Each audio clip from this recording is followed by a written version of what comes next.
Everybody saw yesterday the Supreme Court essentially gutted the Voting Rights Act. In big shock, the decision was 6-3. Without going into the full chapter and verse of the Voting Rights Act, look it up, but essentially they were requiring states to at least have one black or minority district that's represented. And this was affirmed a couple of years ago with Alabama's map. And it has been reaffirmed a bunch of times the last couple of decades. And the conservatives on the Supreme Court basically said, I kind of like how things were before 1965. In fact, let's go back to the 1800s. And that's Rich made a good point yesterday. He said basically that if this was a black Republican representing the district in question, this issue never gets brought up. So it is a deliberate partisan and racist tact to eliminate minority districts. So, of course, after this, Florida immediately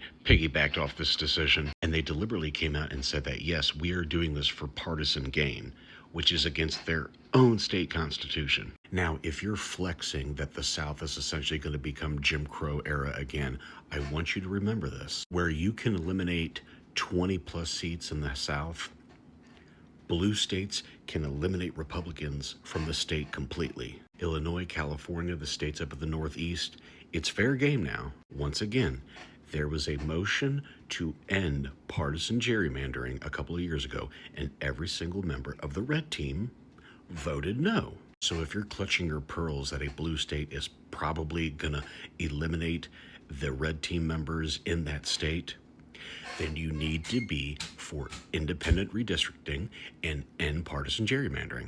And also, while I'm at it, here is the shit-sniffing MAGA cuck. Democrats will no longer be able to draw congressional maps based on skin color. We defeated racism. You long-haired sack of shit. Black people and minorities as a whole not having representation at all is the purest definition of racism. Scott, as a parting gift, I offer you sandals and a dildo. If you don't like the sandals, well then you can go fuck yourself. Yesterday's decision sucked. So it's now a quick race to the bottom. But the blue team has to go tit for tat on this. You cannot unilaterally disarm. So now you must organize and mobilize people to get out and participate in November.